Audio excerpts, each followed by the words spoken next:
Do you want to know how you can disable the mails you get from MelBet? If yes, then this video is for you. Hello and welcome to TechTube. It's your host back again with yet another interesting tutorial video.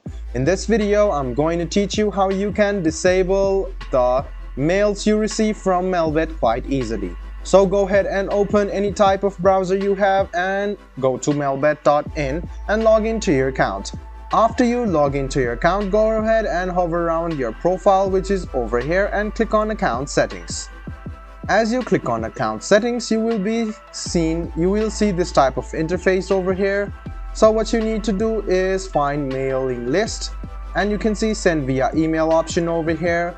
What you need to do is disable news about events and deposit notifications. But if you do want to enable the deposit notifications mail, you can leave this on and you can click on news about events, and you can see the information has been saved and you will no longer get the mails about events from MelBet, and you can enable it any time of the day by clicking on this box over here as well.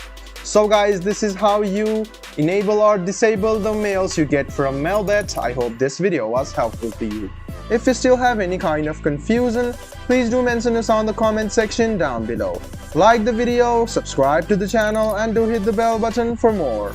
Hope to see you in the next video as well. Until then, goodbye, take care, and make sure you enjoy.